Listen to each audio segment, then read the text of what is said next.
समृद्धी महामार्गानं आमची वाटचाल शेताकडे झाली. वाईस थांबा, शेताचा रस्ता बी लई चांगला केलाय सरकारनं. काय करतासा, सरकार आपलंच आहे. मी रानात येस्तवर पोत पाटी यंत्रणा सगळं टाईट झाली होती. आपलीच वाट बघत होती सगळी. समध्या पाट्या भरून घेतल्या त्या सगळ्या वावरात इसकाटायच्या त्या. काय करता पाहुणं, मी एकटाच आहे. थोडं एकट्याच्यानं व्हायचं नाही म्हणते ती, म्हणून पप्पा बी आली ती मदतीला.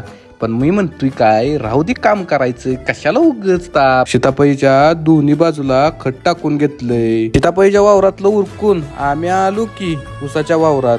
व्हिडिओ शेवटपर्यंत बघा बरं का, व्हिडिओ मध्ये लय भारी ट्विस्ट आहे. उसात खत घालून रोटरची वाट बघस्तोवर काय करतोस आता, म्हणलं चला एक झोप काढून मोकळं व्हावं. संध्याकाळी रणजित बाया बरोबर पाणी भरायला आलतो. पाणी भरून घरी येतोय तोवर बघतोय तर काय राजचा फोन आलता. राज म्हणे आज आपल्याला बाहेर जायचंय. बाहेर कुठं जायचंय तर सांगना बी झालाय. चल म्हणतोय नुसता, पण कुठं नेतोय काय कळनाच. डोळ्यातलं बदामच दाखवतोय आज वाटतं मला. आम्ही आलतो लँगऱ्यातल्या एका पाहुण्याच्या लग्नाच्या अॅनिव्हर्सरीला. बघतोय तर काय इकडं सगळी पांढरी टोपी आणि भगवत गमच्याच घालून बसेल. मग काय रीतिरिवाजाप्रमाणे आम्हाला बी घातली की पांढरी टोपी आणि भगवत गमच्या. कार्यक्रम पार पाडून धरली की मग आम्ही बी घरची वाटचाल. चला भेटूया मग उद्याच्या ब्लॉग मध्ये.